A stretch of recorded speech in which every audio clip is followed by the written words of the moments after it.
ಸಣ್ಣದಾಗಿ ಹೆಚ್ಚಿರುವ ಚೌಳೆಕಾಯಿಯನ್ನು ಹಂಚಿನಲ್ಲಿ ಸ್ವಲ್ಪ ಎಣ್ಣೆ ಹಾಕಿ ಬ್ರೌನ್ ಕಲರ್ ಆಗುವವರೆಗೂ ಹುರಿದುಕೊಂಡು ಒಂದು ಪ್ಲೇಟಿನಲ್ಲಿ ತೆಗೆದು ಅದಕ್ಕೆ ಸ್ವಲ್ಪ ತಣ್ಣೀರು ಹಾಕಿ ಅದನ್ನು ಜಾನಿಸಿಕೊಂಡು ಸೈಡಿನಲ್ಲಿ ಎತ್ತಿಡಿ. ಅದಾದ ನಂತರ ಇದಕ್ಕೆ ಶೇಂಗಾ ಪುಡಿ ರೆಡಿ ಮಾಡೋಣ. ಹಂಚಿನಲ್ಲಿ ಹುರಿದ ಶೇಂಗಾ ಪುಡಿಯನ್ನು ಒಳಗಲ್ಲಿನಲ್ಲಿ ಹಾಕಿ ಪುಡಿ ಮಾಡಿ ಈ ಥರ ಒಳಗಲ್ಲಿನಲ್ಲಿ ಹಾಕಿ ಕುಟ್ಟೋದ್ರಿಂದ ಇದು ಪಲ್ಯದ ಟೇಸ್ಟ್ ಎನ್ಹಾನ್ಸ್ ಆಗುತ್ತೆ. ಹಾಗಾಗಿ ಮಿಕ್ಸಿಗಿಂತಲೂ ಈ ಥರ ಕುಟ್ಟಿ ಮಾಡಿರೋ ಟೇಸ್ಟ್ ಚೆನ್ನಾಗಿರೋದ್ರಿಂದ ನಾನು ಇಲ್ಲಿ ಕೊಡ್ತಾ ಇದ್ದೀನಿ. ಇದಾದ ನಂತರ ಇದನ್ನು ಕುಟ್ಟಿದ ನಂತರ ಇದನ್ನು ಒಂದು ಪ್ಲೇಟ್ನಲ್ಲಿ ತೆಗೆದು ಇದಕ್ಕೆ ಒಗ್ಗರಣೆನ ರೆಡಿ ಮಾಡ್ಕೊಳ್ಳೋಣ. ಒಂದು ಕಾದ ಬಾಣಲೆಗೆ ಅಡುಗೆ ಎಣ್ಣೆಯನ್ನು ಹಾಕಿ ಸಾಸಿವೆ, ಜೀರಿಗೆ, ಈರುಳ್ಳಿಯನ್ನು ಹಾಕಿ ಮತ್ತು ಕರಿಬೇವನ್ನು ಸಹ ಹಾಕಿ ಇದನ್ನು ಮೀಡಿಯಂ ಬ್ರೌನ್ ಕಲರ್ ಬರುವವರೆಗೂ ಹುರಿದುಕೊಳ್ಳೋಣ.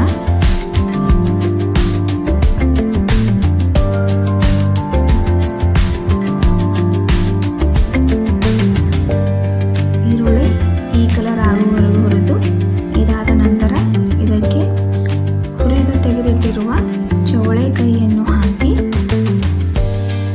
ಸ್ವಲ್ಪ ಹೊತ್ತು ಬಾಣಲೆಯಲ್ಲಿ ತಿರುವಿ ಅದು ಎಣ್ಣೆ ಹಿಡ್ಕೊಳ್ಳೋವರೆಗೂ ತಿರುವಿ ಬಿಟ್ಟು ಅದಾದ ನಂತರ 1 ಸ್ಪೂನ್ ಅಚ್ಚ ಖಾರದ ಪುಡಿ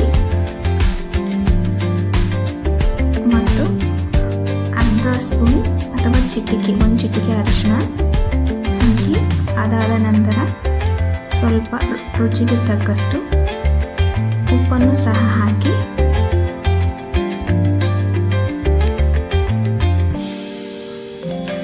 ಇದನ್ನು ಸ್ವಲ್ಪ ಹೊತ್ತು ಹೀಗೆ ತಿರುಗಿಸಿ 1 ನಿಮಿಷ ಬಿಟ್ಟು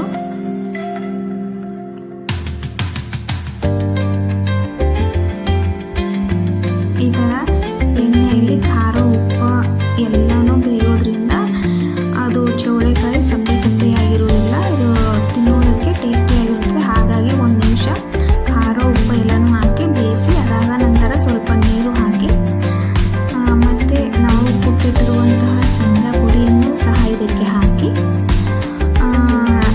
ಹಾಕಿದ ನಂತರ ಇದಕ್ಕೆ ಲೋ ಫ್ಲೇಮಲ್ಲಿ ಇಟ್ಟು 1-2 ನಿಮಿಷವರೆಗೂ ಕುದಿಯಲು ಬಿಟ್ಟು ಅದಾದ ನಂತರ ಇದನ್ನು ಪ್ಲೇಟ್ ಹಾಕ್ಕೊಂಡು ತಿನ್ಬೋದು. ಸೊ ಈಗ ಒಂದು ಪ್ಲೇಟನ್ನು ಮುಚ್ಚಿ 1-2 ನಿಮಿಷ ಮೀಡಿಯಮ್ ಬೆಂಕಿಯಲ್ಲಿ ಬೇಯಲು ಬಿಡೋಣ. ಈ ಥರ ಸ್ವಲ್ಪ ನೀರು ಹಾಕಿ ಆ್ಯಡ್ ಮಾಡಿ ಪ್ಲೇಟನ್ನು ಮುಚ್ಚಿಕೊಳ್ಳೋಣ. 1-2 ನಿಮಿಷ ಬಿಟ್ಟು ಮತ್ತೆ 1-2 ನಿಮಿಷ ಆದಮೇಲೆ ತೆಗೆದು ನೋಡಿದ್ರೆ ಈ ಥರ ಎಣ್ಣೆ ಬಿಟ್ಟಿರಬೇಕು. ಅಂದರೆ ಇದರೊಳಗಿರೋದು ಶೇಂಗಾ ಪುಡಿ ಅಥವಾ ಇದೆಲ್ಲ ಮಸಾಲೆ ಎಣ್ಣೆ ಖಾರ ಎಲ್ಲ ಕುದ್ದು ಚೆನ್ನಾಗಿ ಎಣ್ಣೆ ಬಿಟ್ಟಿದೆ. ಸೊ ಈ ಥರ ಎಣ್ಣೆ ಬಿಟ್ಟಿದೆ ಅಂದರೆ ಇದು ಪರ್ಫೆಕ್ಟಾಗಿ ರೆಡಿಯಾಗಿದೆ ಅಂತ ಅರ್ಥ. ಸೊ ಇದನ್ನು ನಾವು ರೊಟ್ಟಿ ಜೊತೆ, ರೈಸ್ ಜೊತೆ, ಚಪಾತಿ ಜೊತೆ ಯಾವುದ್ರ ಜೊತೆ ಆದರೂ ತಿನ್ಬೋದು. ಇದಕ್ಕೆ ಕೊನೆಯದಾಗಿ ಗಾರ್ನಿಷಿಗೆ ಕೊತ್ತಂಬರಿಯನ್ನು ಸಹ ಹಾಕಿ ಈ ಥರ ನಮ್ಮ ಉತ್ತರ ಕರ್ನಾಟಕದ ರೊಟ್ಟಿ ಜೊತೆ ತಿನ್ನೋದಕ್ಕೆ